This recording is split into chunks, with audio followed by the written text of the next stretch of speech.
Ok, Raquel. Empezamos entonces.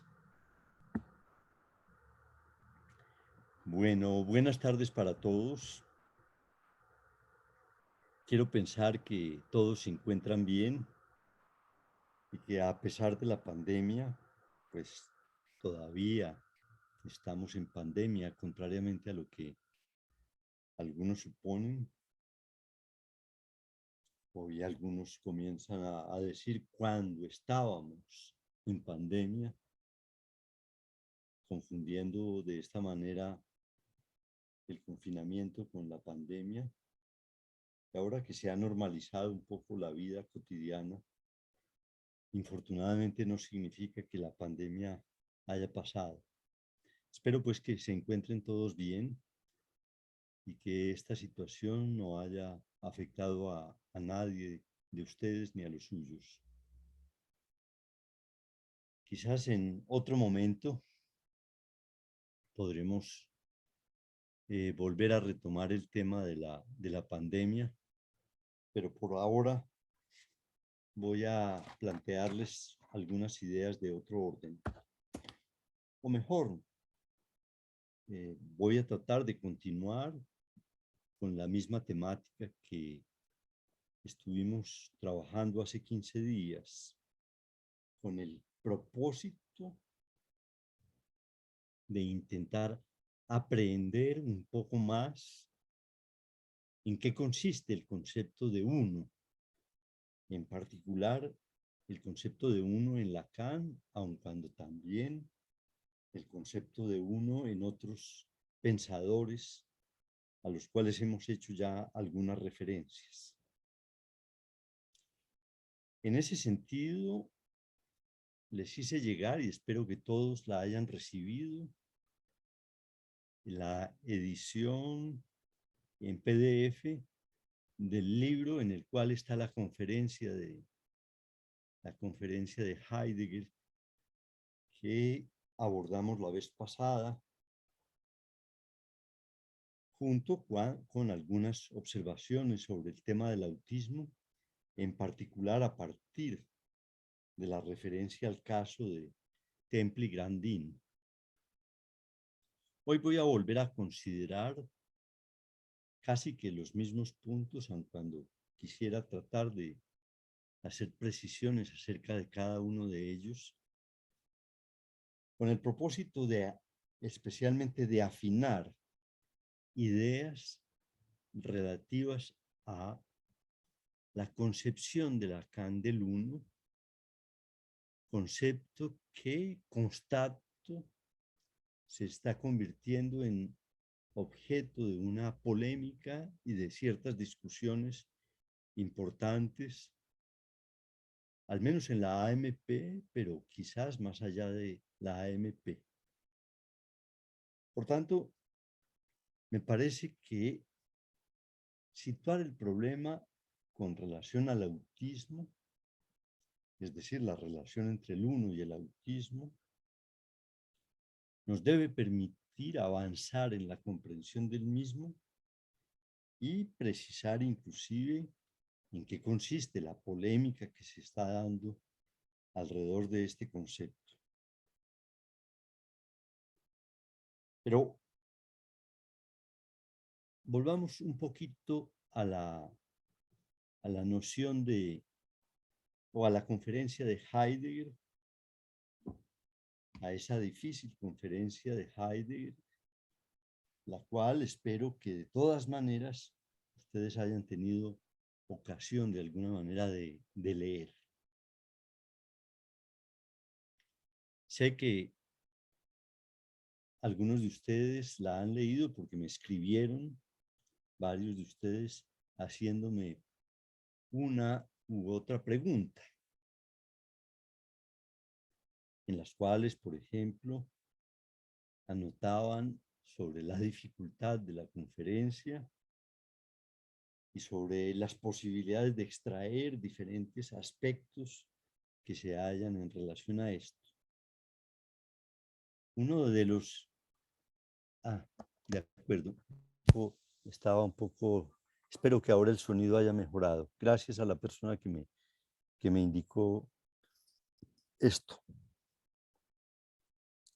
Reconozco, pues, que la conferencia de Heidegger es una conferencia con diversas dificultades, aun cuando estimo que de ella pudimos por lo menos mencionar en la ocasión pasada algunos elementos de base importantes propuestos por Heidegger, sobre los cuales quiero volver hoy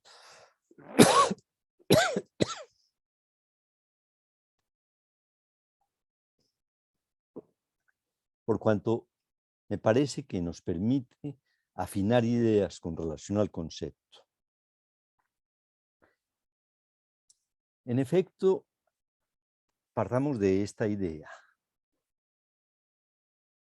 Subrayé hace 15 días la idea de que Heidegger habla en esa conferencia del uno, a pesar de que no mencione el término uno, o por lo menos no lo mencione en una lengua moderna. Lo hace, como les dije, en griego, utilizando la palabra de Parménides y de otros filósofos griegos, pero explícitamente evita el término uno. A mí me ha resultado particularmente extraña esa evitación, aun cuando es evidente que Heidegger habla del concepto. Y aprovecho la ocasión en ese sentido para responderle a alguien que me escribió preguntándome por qué era que tenía tanta convicción de que esa conferencia sobre el principio de identidad podría considerarse como una conferencia sobre el uno. Creo que hay dos razones básicas para considerar que en efecto Heidegger habla en esa conferencia del uno. La primera es la de que no solamente utiliza las mismas referencias que desde los griegos hasta hoy se utilizan como base fundamental para referirse al tema del uno, es decir, comenzando por Parménides y su to auto, y que muchos otros pensadores, de los cuales permítanme recordarles algunos nombres, también se apoyan en esa misma referencia y en el uso del término de Parménides, el to auto, lo auto, si se quiere, que se halla en tantas palabras del vocabulario español como lo anotaba. Pero muchos de los autores, pues, que se han referido a el uno y que algún pensador o algún historiador del pensamiento quiso llamarlos los pensadores del uno, se refieren pues a los mismos referentes que utiliza Heidegger en su conferencia. Me refiero a pensadores como Plotino, como Proclo, como Damasio y como a algunos otros pensadores romanos, pero también, por ejemplo, a pensadores como Leibniz o como Frege o el mismo Lacan o Miller, quienes todos ellos utilizan pues las mismas referencias de Heidegger. Creo que esa es una buena razón para pensar que Heidegger en su conferencia se refiere al uno, a pesar de que no haga mención del término.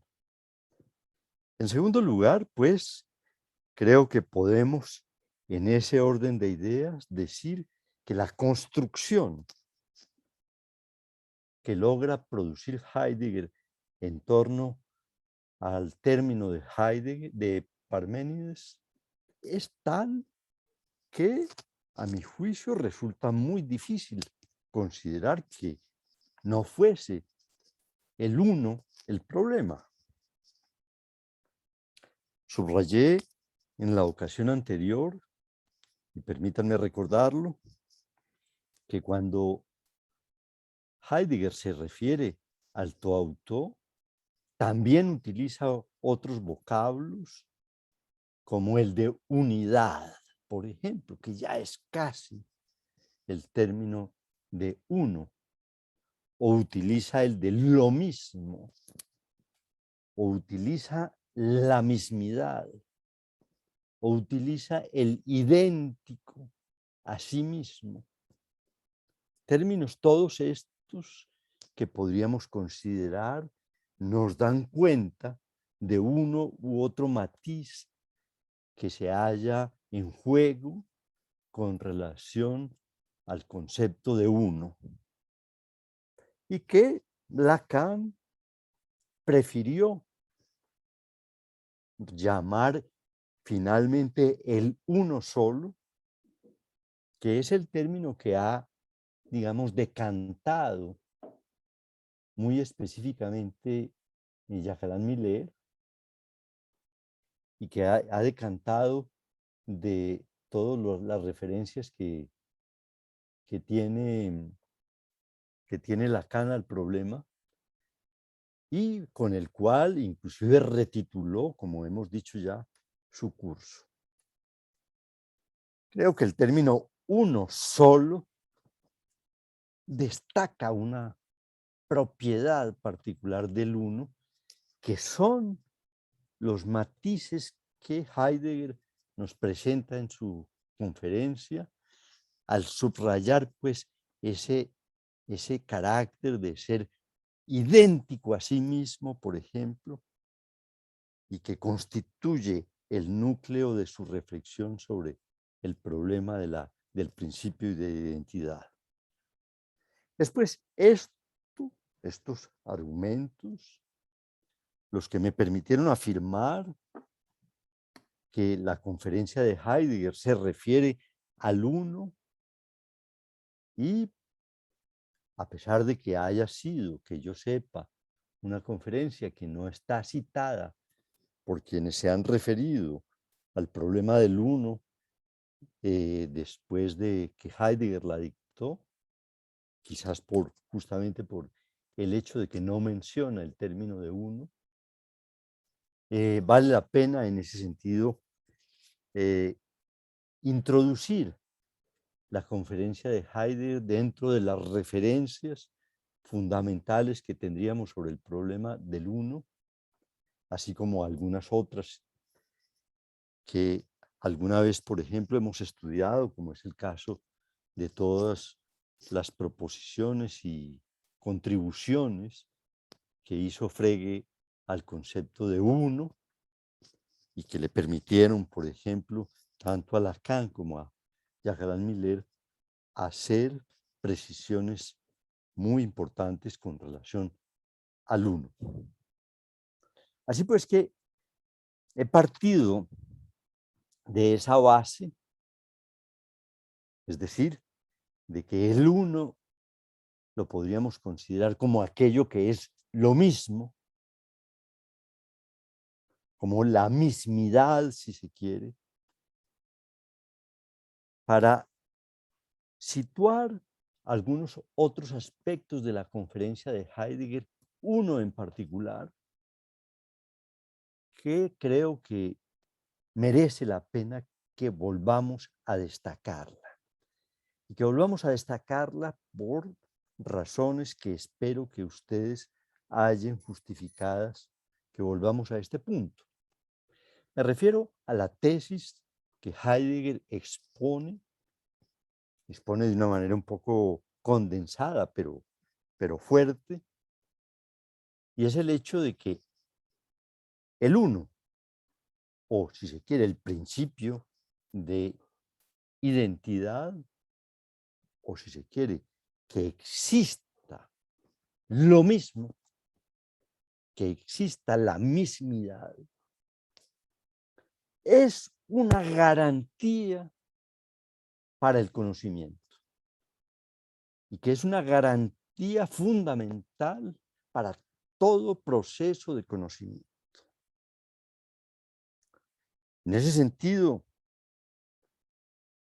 podríamos decir, ¿cómo sería posible conocer a algo si la mismidad no existiera? Si eso que es lo mismo deja de serlo en forma posterior. Y por sutil o inclusive evidente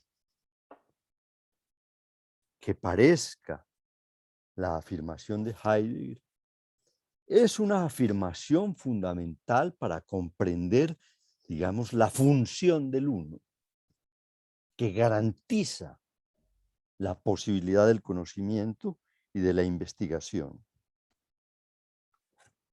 Y la garantiza no solamente en el orden, digamos, de la investigación misma, sino también en el campo de la vida cotidiana.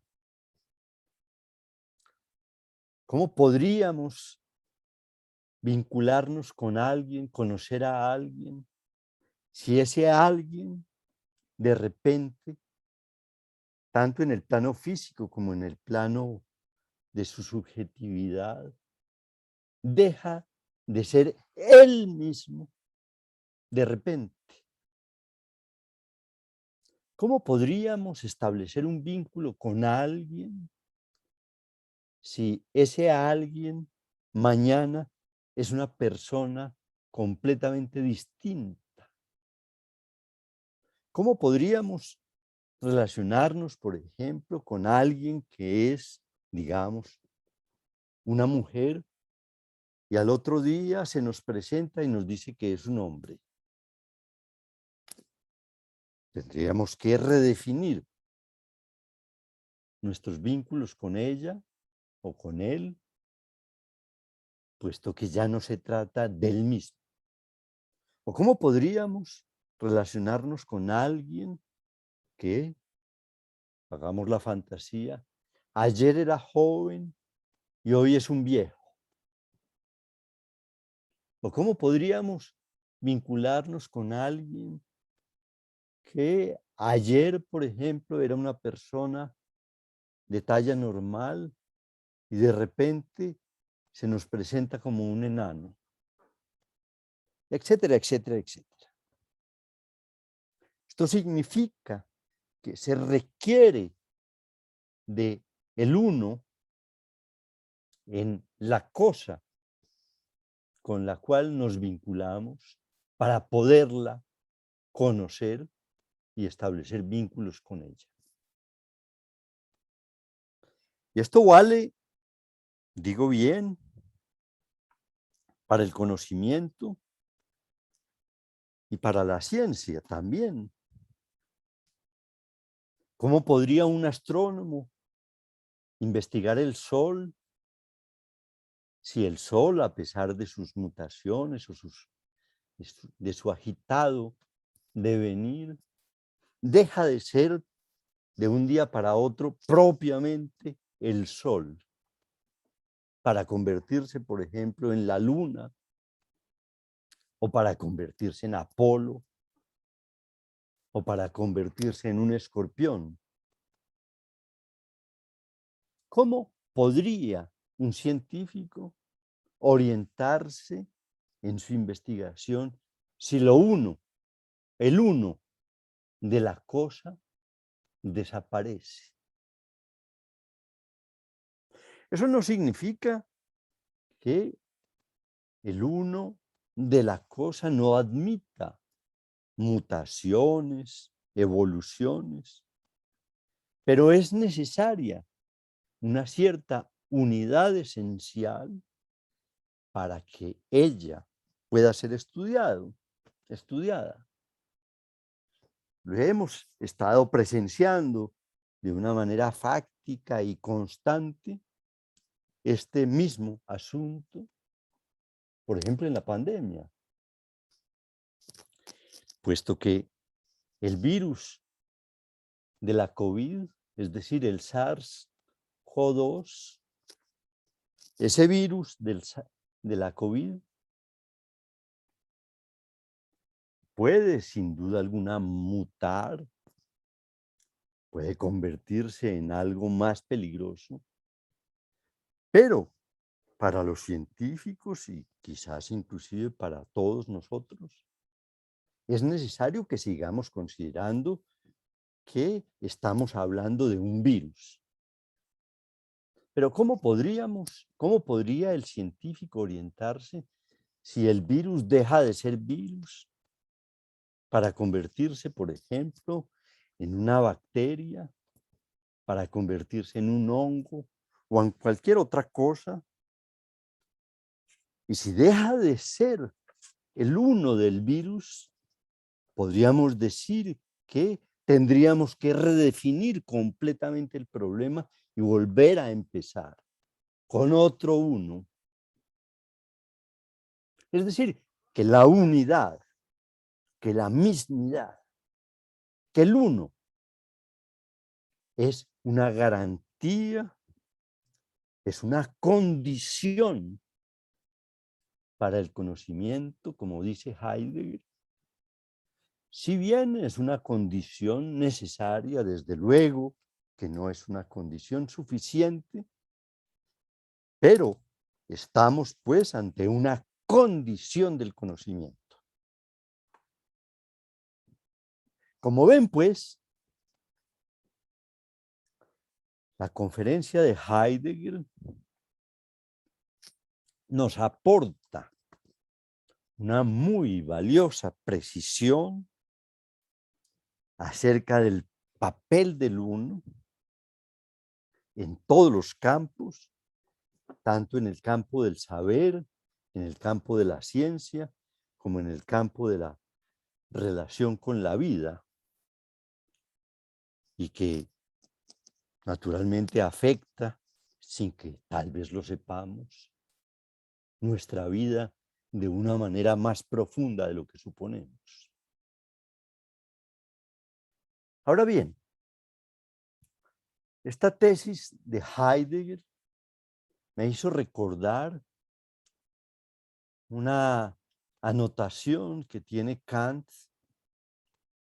que quizás ya la he mencionado en este contexto en otro momento, y es la de que Kant dice que una condición de relación con nosotros mismos es el hecho de que podamos continuar siendo los mismos o el mismo, a pesar de que aceptemos que tenemos cambios. Heidegger plantea eso, Kant, perdón, plantea esto para pensar el problema del conocimiento, pero podríamos decir que lo plantea de tal manera que inclusive dice que si pudiéramos despertarnos un día y sorprendernos con que ya no somos el mismo, seguramente esto perturbaría de tal manera al sujeto que le sería primero necesario volver a encontrar una unidad para poder, en ese sentido, producir el conocimiento. Como ven, pues, está en Kant un antecedente de la misma tesis de Heidegger, lo cual no deja de ser interesante porque el planteamiento de Kant me parece que tiene la originalidad de situar el sujeto el sujeto del conocimiento con relación al uno, de una manera más explícita de como lo hace Heidegger. Y en ese orden de ideas, podríamos decir con Kant que no solamente es garantía del conocimiento, sino que lo es por cuanto sin el uno la relación con nosotros se haría insoportable.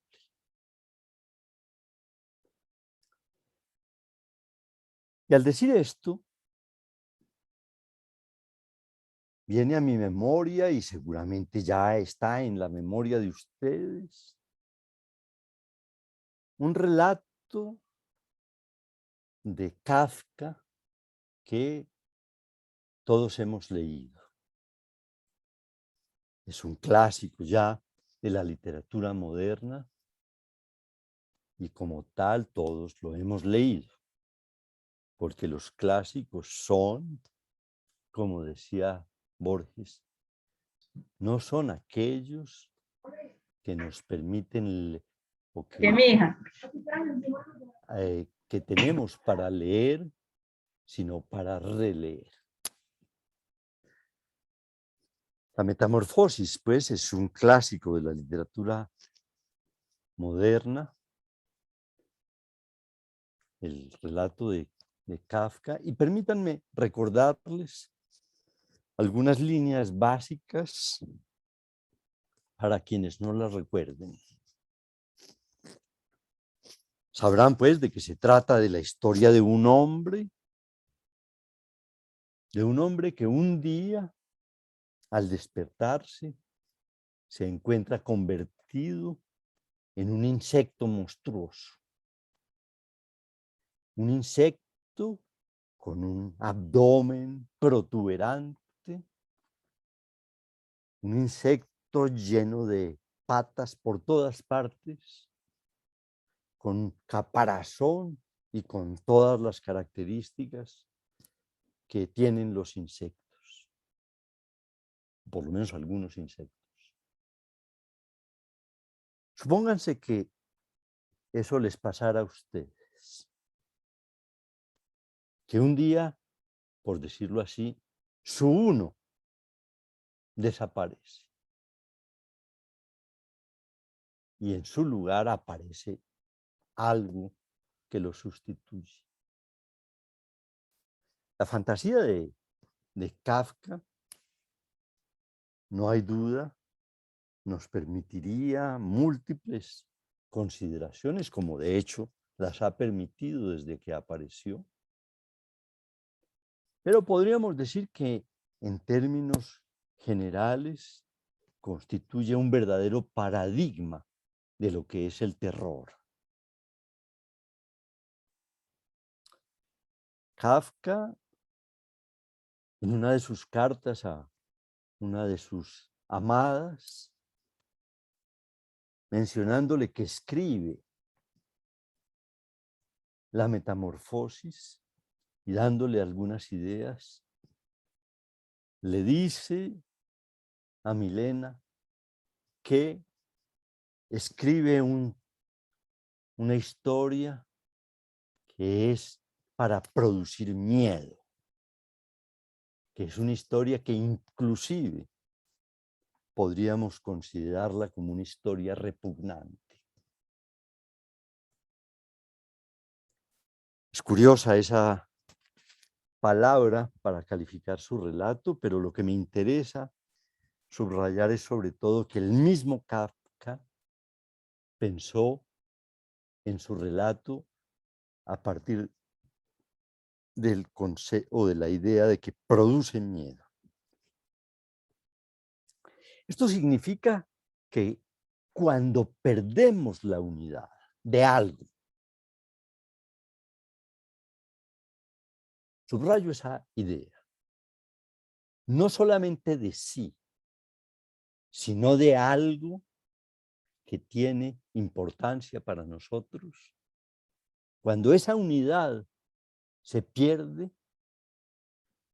estamos en ese sentido, ante lo que podríamos decir es el núcleo del relato de Kafka y que también es el núcleo, uno de los núcleos, por lo menos, de las consideraciones de Heidegger y de Kant.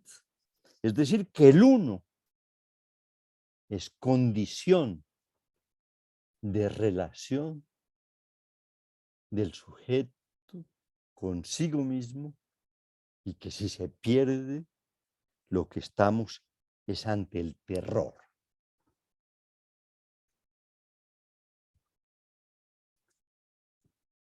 La metamorfosis de Kafka, como seguramente lo sabrán, ha sido interpretada de múltiples maneras. Ustedes quizás conozcan algunas de ellas, puesto que con frecuencia se habla de este texto, de este relato.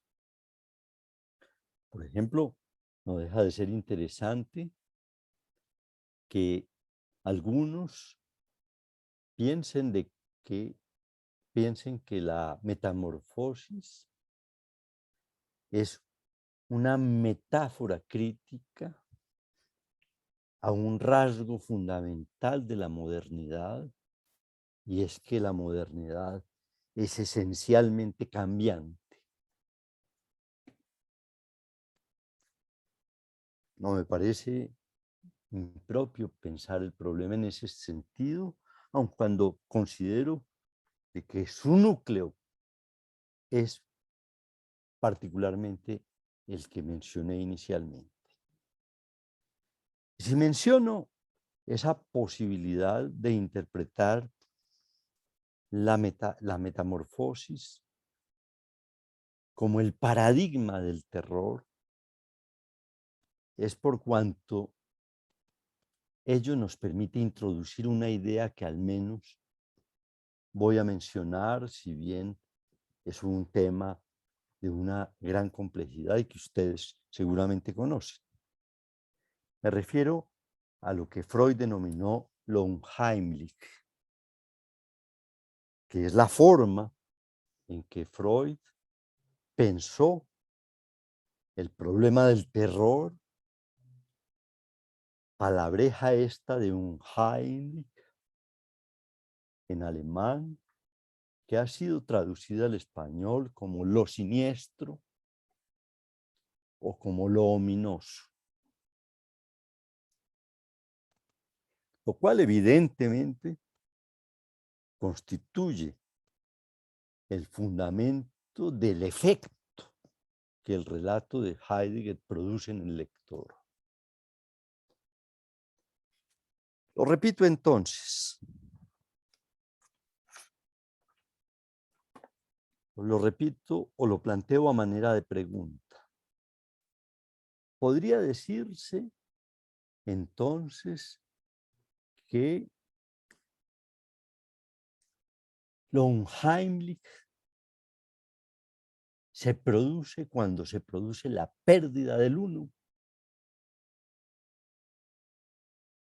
No solo de sí, dije,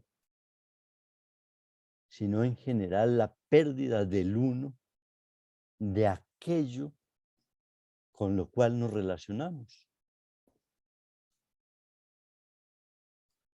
Lo unheimlich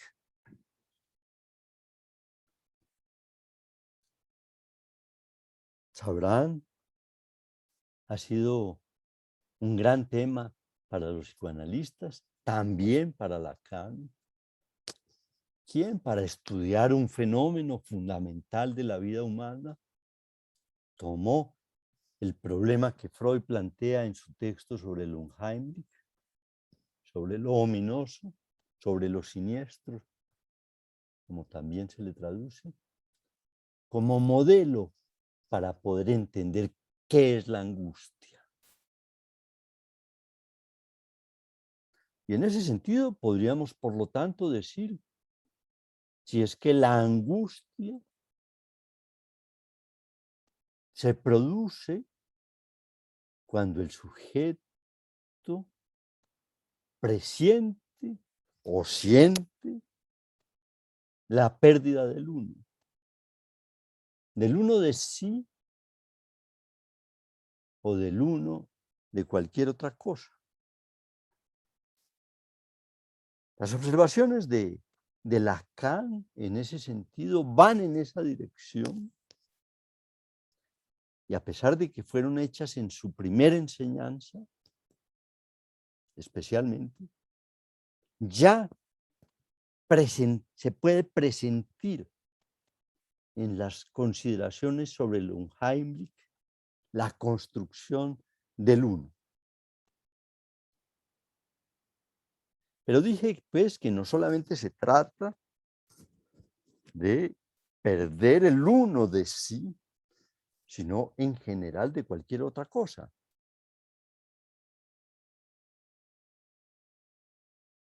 Voy a narrarles una pequeña experiencia personal que dice algo algo más con relación a esto. Alguna vez llegué a un lugar con el cual estaba muy familiarizado y tenía la certeza de estar en ese lugar. De repente comencé a observar que había algunos detalles que habían cambiado en el lugar. En principio eso solamente me desconcertó, aun cuando me alcancé a hacer la pregunta de cómo habían hecho cambios de tales cosas en un periodo tan breve, puesto que lo había visitado el día anterior. La cosa fue comenzando a hacerse más compleja, porque ya no solamente era uno, sino muchos detalles. Había muchas cosas que, aún teniendo la apariencia de ser el mismo lugar, no cuadraban con el lugar con el cual yo suponía que era el lugar en el que estaba. Cuando me di cuenta de todo eso y que no podría haberse producido un cambio tan drástico en un periodo tan breve, me llené de terror. Me llené de terror porque dije, no es posible que hayan cambiado este lugar de una manera tan significativa, siendo en apariencia el mismo, en tan breve lapso. Entonces, dije, el problema no es que lo hayan cambiado, sino que hay algo en mí que está fallando. Sentí terror. Y cuando sentí el terror, me alcancé a hacer la pregunta de si acaso no habría cometido un error y estaba en otro lugar creyendo que estaba en el mismo y que podrían ser dos sitios similares.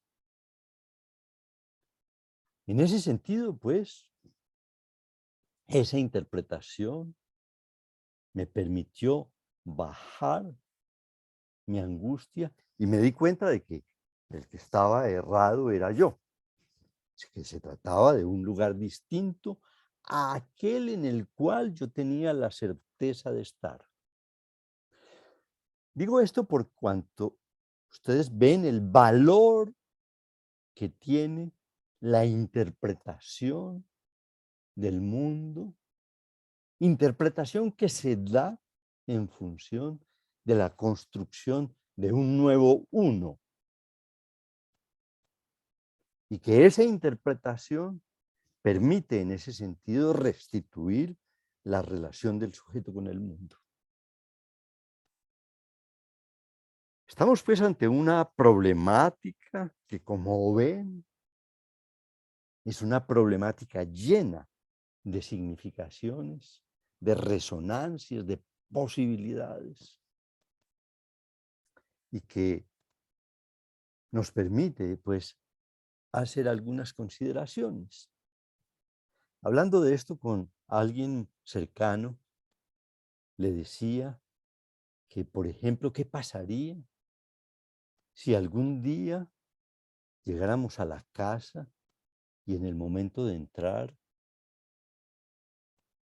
en la tarde, encontráramos que la puerta de la casa ya no es la misma que habíamos dejado en la mañana?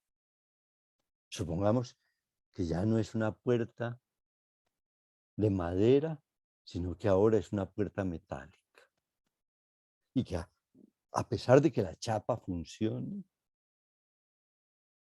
la puerta nos dice que ya no es lo mismo. Y que si entráramos en la casa y encontráramos de que hay todavía el corredor, pero que ese corredor es más ancho y que está adornado con elementos distintos, siendo aún nuestra casa, podríamos comenzar a dudar de nosotros mismos. Es decir, esto significa que lo familiar, para decirlo en términos freudianos, es condición de una cierta estabilidad de sí, pero también, como dice Heidegger, es una condición de la relación con lo otro.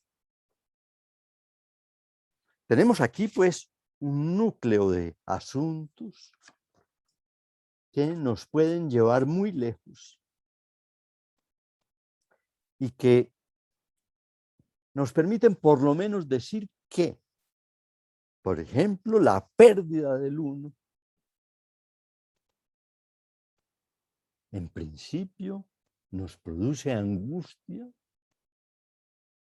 cosa que podría ser bastante importante, por ejemplo, para la práctica analítica, saberlo. Es decir, que cuando un paciente, un analizante, nos habla de angustia, podemos tener la convicción de que algo del uno, de el uno del cual el sujeto habla, bien sea del uno de sí o del uno del objeto que habla, ha dejado o está en la posibilidad de dejar de ser ese uno. Creo que es una precisión en extremo valiosa que nos dice, para decirlo con Heidegger, que la pérdida de la mismidad es una pérdida fundamental para el sujeto y es una condición de la relación con el mundo.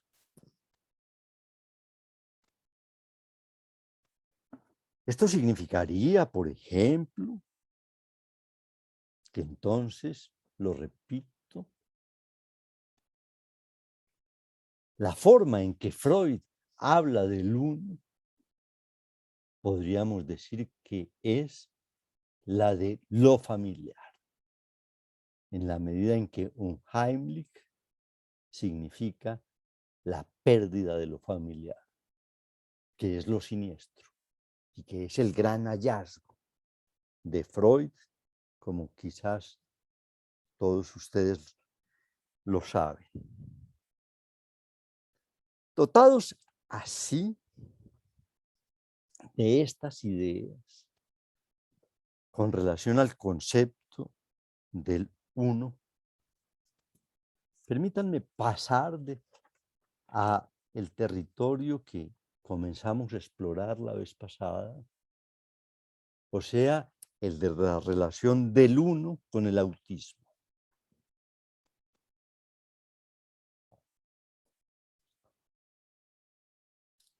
Es un tema muy importante, sobre el cual hay mucho para decir, pero ante todo, por lo menos para mí, que plantea un problema al cual voy a referir, y es el siguiente. El uno se halla situado como núcleo del autismo, parece que es casi una tautología decirlo, autismo, autos, autismo, podríamos decir que se da en el campo del uno.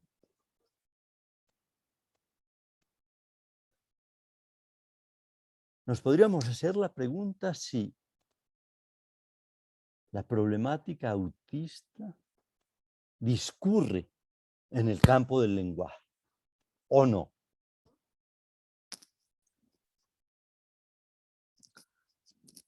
Señalo esto por varias razones, pero en particular por una, globalmente, que es la que más me interesa, y es que, parafraseando a un psicoanalista que se ocupa mucho del problema del uno, del autismo, podríamos decir que el autismo pone a cielo abierto el problema de la relación entre el lenguaje y el uno, y que ese constituye un problema crucial para entender el valor que tiene el uno dentro de la última enseñanza de Lacan, dentro de la problemática del autismo y en general dentro de la constitución del ser humano como ser hablante. En ese orden de ideas voy a enunciar 3 ideas y posteriormente las explico para intentar reflexionar un poco más sobre el problema del autismo y del uno. Primera, existe en los medios de la AMP hoy una polémica importante respecto a el lenguaje en el autismo, que consiste esencialmente en considerar si el autista en tanto tal se haya definido por el campo del lenguaje o no. Hay quienes consideran lo uno y hay quienes consideran lo otro. Y está abierta la polémica sobre la cual creo que se está avanzando en distintos lugares. Al respecto les puedo decir que se avanza en ese sentido en distintas escuelas de la AMP. Tuve ocasión de realizar un trabajo bastante intenso en estas últimas semanas con psicoanalistas de distintas partes del mundo, y en distintas escuelas ese problema aparecía como un problema nodular. Así pues que estamos ante una polémica que embarga la atención de no pocos psicoanalistas lacanianos en el momento, y que, repito, es la pregunta de si el autismo como tal y en cuanto tal se despliega o se desarrolla en el campo del lenguaje o no. Segunda idea.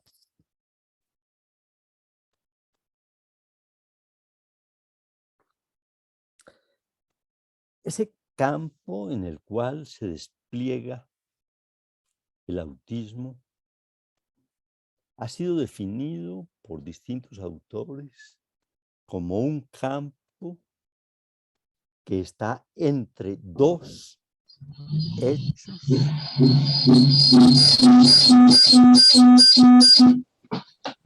hechos que Lacan nombró y conceptualizó con dos palabras específicas. La una la llamó la langue y la otra la llamó la letra. La langue, que significa la lengua, unida en una sola palabra, y lo digo en francés para evitar el equívoco. Y podríamos entonces decir que el campo en el cual discurre el autismo es el campo que se crea entre la langue y la letra.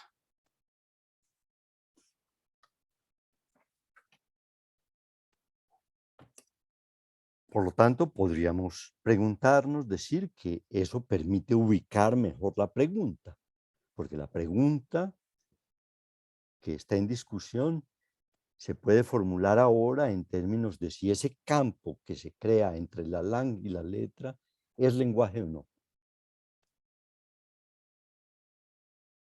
La tercera idea que quiero plantearles es, pues, que ese campo en particular puede reconocerse también como el campo del uno.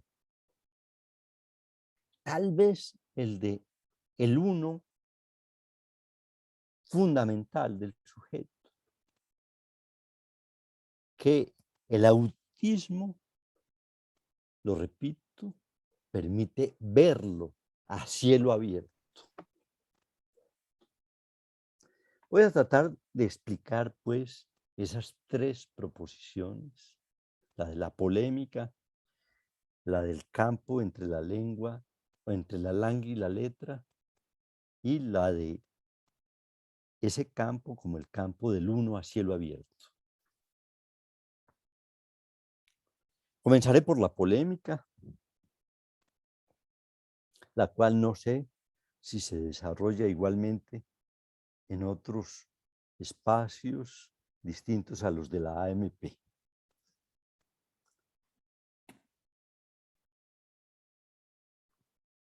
Para entender lo esencial de esa polémica, es necesario precisar qué entendemos cuando hablamos del lenguaje.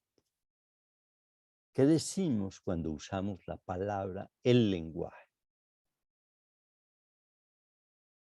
Porque hay que decir que el problema del lenguaje es un problema que naturalmente ocupa a múltiples disciplinas y que en ese orden de ideas, digamos, es motivo de elaboraciones por múltiples disciplinas.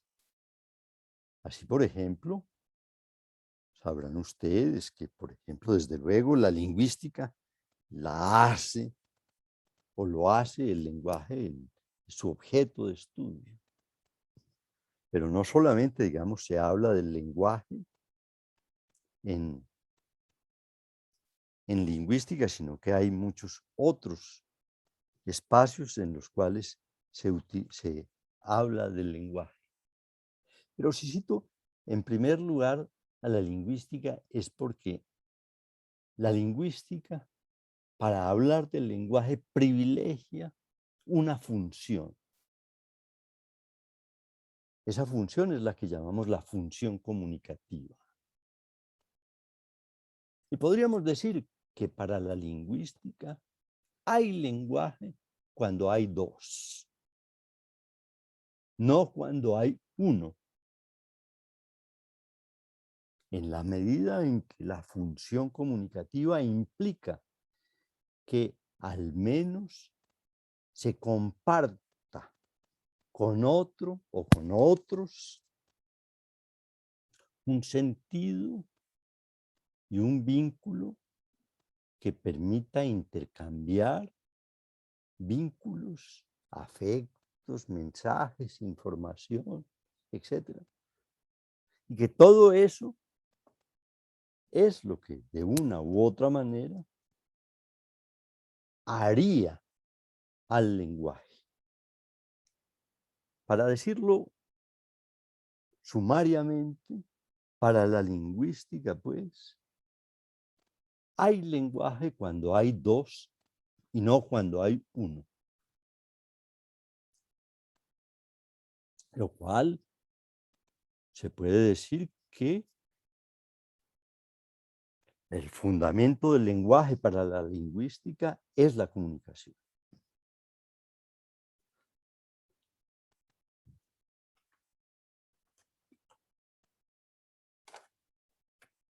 Esto ya plantea la idea de que en esa polémica a la cual hice referencia, que se da entre sectores distintos de la AMP con relación al problema del lenguaje en el autismo, esa polémica se puede entender un poco más precisamente considerando lo que acabo de señalar con relación a la lingüística. Es decir, si el psicoanálisis comparte, y Lacan en particular, la definición del lenguaje que tiene la lingüística, por lo menos la mayoría de los lingüistas, o existe una concepción del lenguaje, especialmente a partir de un cierto momento, distinta a aquella que reduce el lenguaje a la función comunicativa. Dicho de otra manera, el autismo se desarrollaría para quienes definen el lenguaje de esa manera como un fenómeno que se produce por fuera del lenguaje.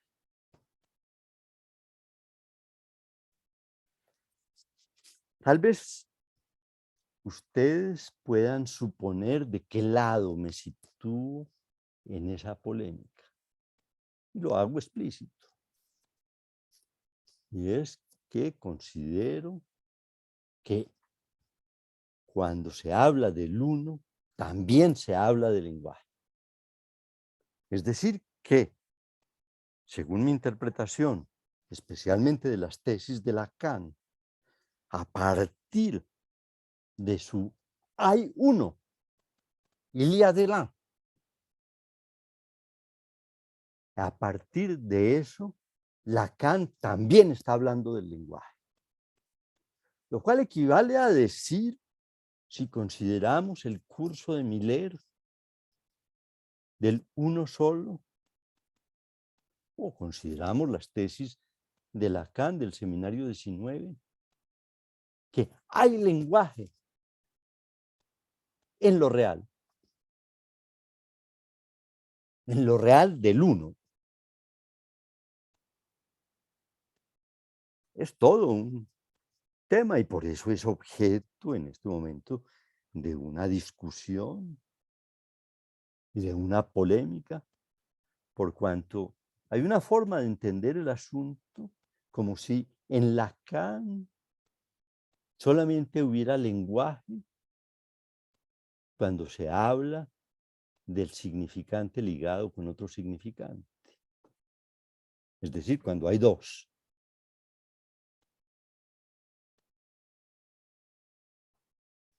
Pero no cuando hay solo uno o uno solo.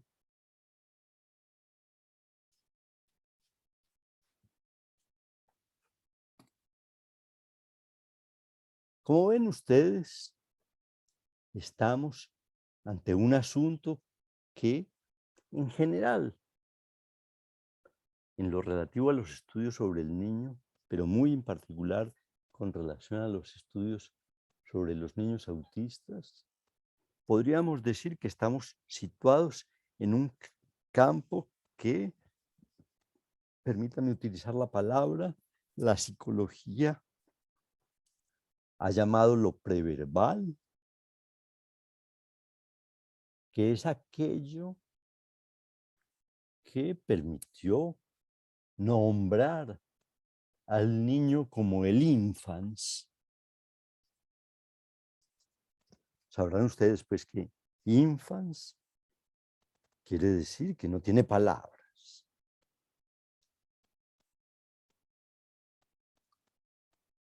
Es pues el campo donde el niño, propiamente hablando, aún no habla. Ahora bien, que no hable quiere decir que no está en el lenguaje.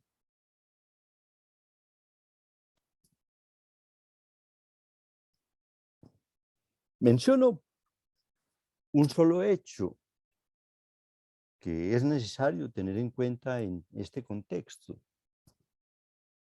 y es el problema del balbuceo.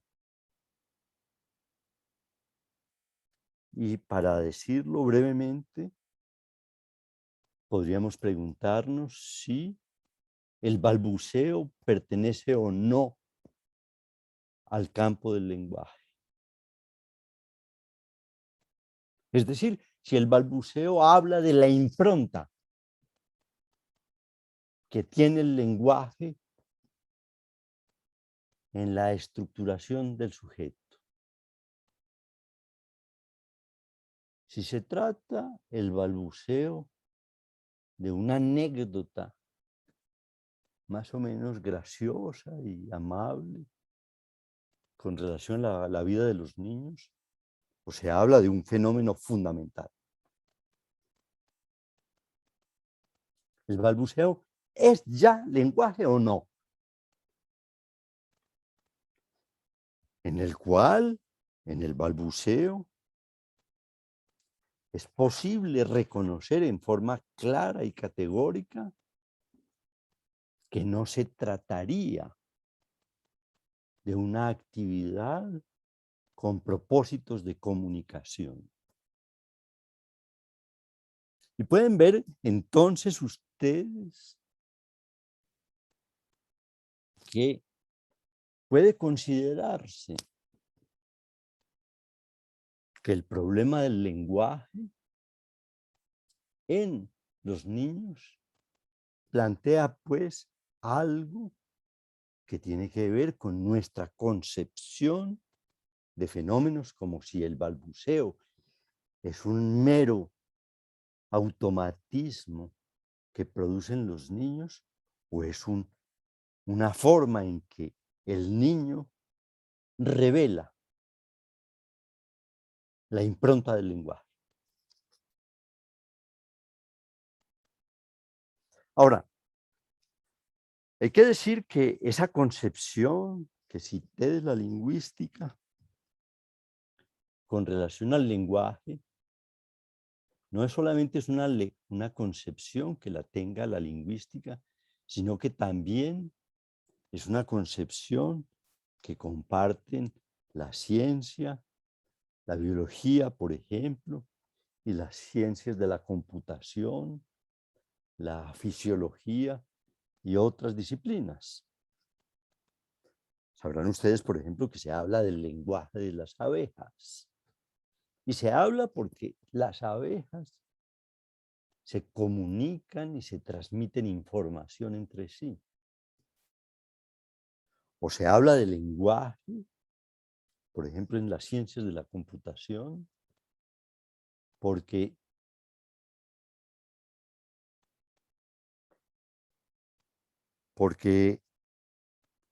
en las ciencias de la comunicación se crean algo que podríamos llamar lenguajes para permitir la comunicación entre varias máquinas. Y ese es un gran capítulo de la vida moderna. O se habla de lenguaje, por ejemplo, en fisiología, cuando se habla de la transmisión de información entre los órganos. El sistema nervioso es particularmente el sistema por excelencia que estaría dotado de una capacidad de transmitir información y en donde habría una forma particular de lenguaje.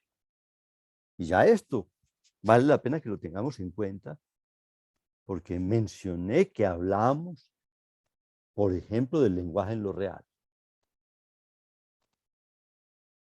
Cuando el cerebro le dice a un músculo que hay dolor, por ejemplo, que algo está tocándolo y que lo está afectando y probablemente dañando. Esa información que transmite, podríamos decir, con los fisiólogos, es una forma de lenguaje de los órganos. Se puede, por lo tanto, concebir el lenguaje de esa manera, que para decirlo nuevamente requiere como condición el dos y no que sea el uno solo. Si sostendríamos, como creo yo sostenerlo, que cuando hay el uno, habría lenguaje. Y como lo insinúa y quizás lo sustente el balbuceo, es lenguaje, el lenguaje, ¿qué función cumple? Creo que esto remite particularmente a la última enseñanza de Lacan en su investigación sobre el uno y el lenguaje a partir de su hay uno, que es un campo de investigación en el cual Lacan consigue precisar ideas que ya se hallaban de tiempo atrás, en las cuales, por ejemplo, en su seminario 3, y esto me lo recordaba una persona cercana,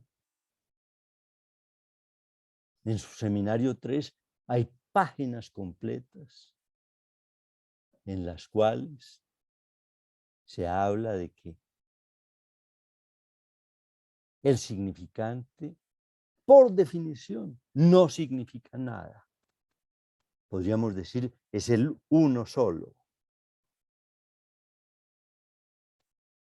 Lo cual quiere decir, entre otras cosas, hacer esta precisión, que no es cierto que en la primera enseñanza de Lacan el lenguaje sea definido exclusivamente en términos de comunicación. Y ese es un gran problema que posteriormente quizás podamos avanzar. Creo pues que he situado así los términos de la polémica que actualmente se desarrolla en la AMP y que tiene como núcleo de su discusión no solamente la última enseñanza de Lacan, sino cómo con ella podemos entender el autismo. Ahora voy a explicar brevemente los dos términos que cité que definen el campo del uno, lo que llamé el campo del uno. Es decir, los términos de la langue y la letra, entre los cuales, digamos, se sitúa el uno. O podemos situar en todo ese campo, inclusive de sus bordes hasta su centro, se sitúa el campo del uno.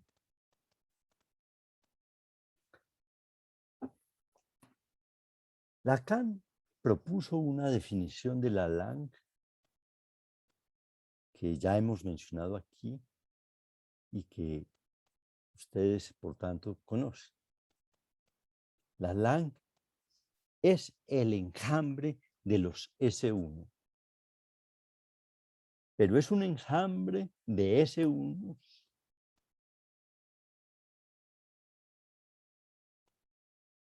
que son solos, es decir, que no entran en relación con otros significantes para producir algo en el sujeto, es decir, el sujeto aún no es capaz, si se quiere, para decirlo de una manera simple, de relacionar uno con el otro, sino que son cada uno solo.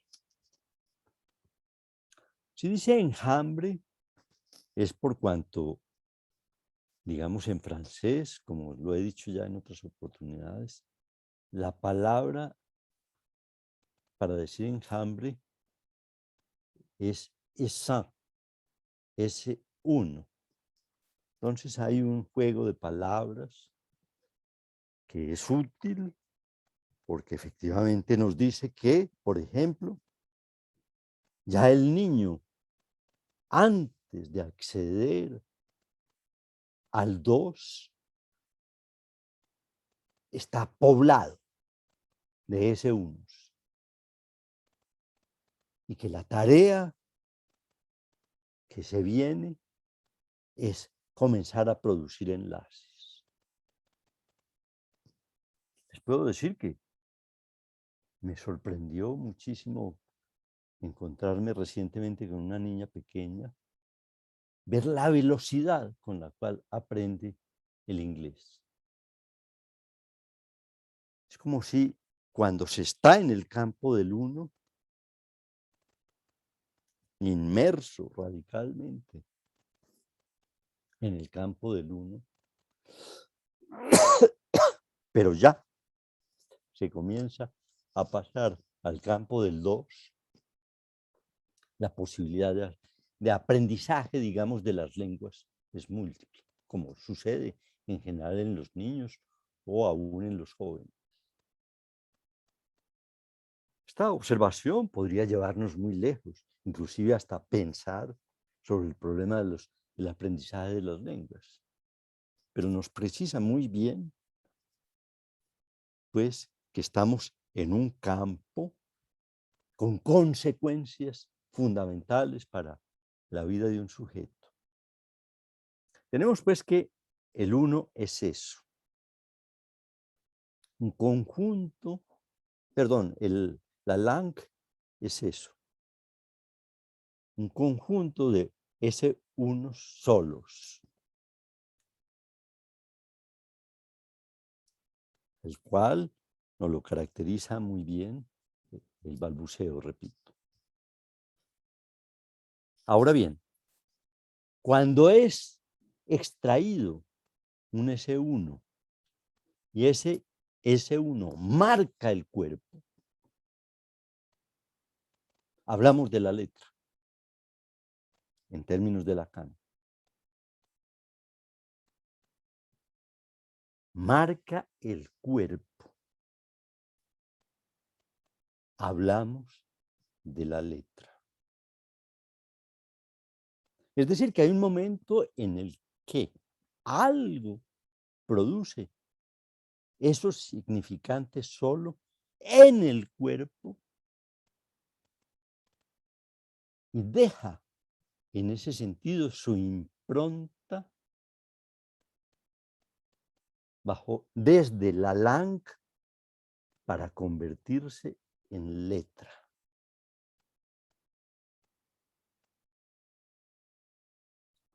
Es el caso, por ejemplo, del juego del bebé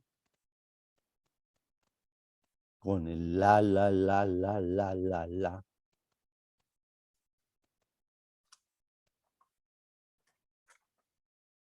Que podríamos decir, en términos literales, que ese la marca la lengua, no la langue, sino la lengua como órgano, que hay un goce en ese regodearse en un significante uno, y que ese goce va a marcar la lengua o va a marcar el cuerpo de distintas maneras. Tenemos entonces que hallamos una función del significante distinta a la función de comunicación o distinta a la función de representar al sujeto. Y es la de permitir el goce, o por lo menos, digámoslo así,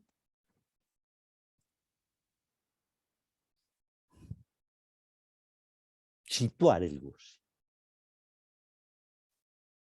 Tenemos, por tanto, situarlo en un lugar del cuerpo.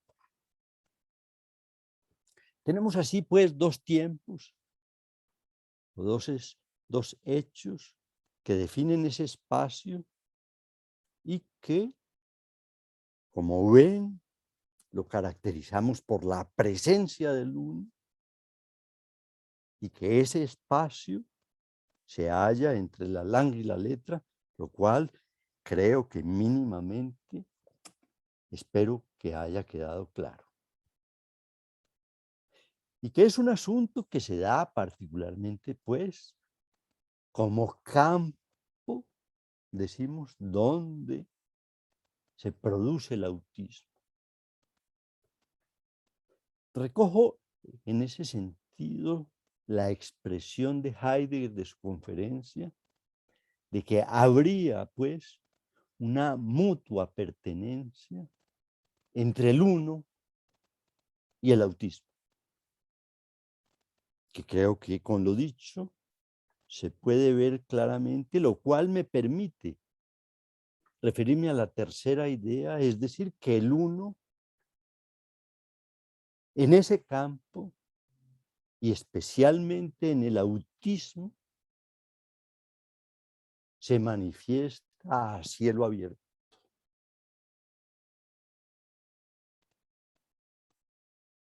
Creo que no es poco decir esto, por cuanto nos permite efectivamente considerar ya de una manera un poco más puntual en dónde y qué significa el uno. Quienes hayan incursionado en el curso de Miller, y espero que volvamos de una manera más específica a estudiar algunas lecciones del curso de Miller, del uno solo, podrán entonces saber por qué, a partir de lo dicho, Lacan y Miller hablan de que el uno es ante todo aquello que produce goce. No es el uno que representa al sujeto para otro significante, según la definición que dio Lacan del ese uno, y que podemos considerar como aquella que se produce a partir de un cierto momento en la cual el sujeto deja de ser un infans, sino que es en el campo en el cual el sujeto ante todo goza con el uno. Hay que decir, si se piensa con precisión, que ese goce del uno nunca es abandonado por el sujeto y que se constituye en un fundamento de las relaciones del sujeto con la vida, como creo que lo podemos en ese sentido al menos reconocer globalmente a partir de lo que señalé de la metamorfosis de Kafka o de lo unheimlich y de la significación que tiene el uno en la vida cotidiana. Voy a dejar por allí, puesto que ya se me está acabando el tiempo, y espero continuar desarrollando estas ideas dentro de 15 días, quizás retomando particularmente el caso que mencioné el sábado eh, primero de este semestre, en el cual hablé de esta autista de alto nivel o Asperger, como las llaman ahora. No ahora. No, se acostumbra a llamar en ciertos medios los autistas de alto rendimiento, como es Temple y Grandin, caso que es verdaderamente apasionante y del cual créanme que estoy tratando de construir algunas hipótesis y algunas ideas con relación al mismo. Es un caso que quizás nos pueda, en ese sentido, dar de qué hablar. Bien, los dejo por hoy aquí y les agradezco su atención y su estímulo y espero encontrarlos nuevamente dentro de 15 días. Hasta pronto. Muchas gracias. Hasta Gracias, luego. Juan. Gracias, hasta luego. Muchas Excelente, gracias, hasta doctor. luego. Hasta luego. Gracias. Gracias, maestro. Hasta luego. Muchas gracias. Magnífico, maestro. Buenas tardes. Muchas gracias. Hasta luego. Gracias, hasta Gracias luego. a todos.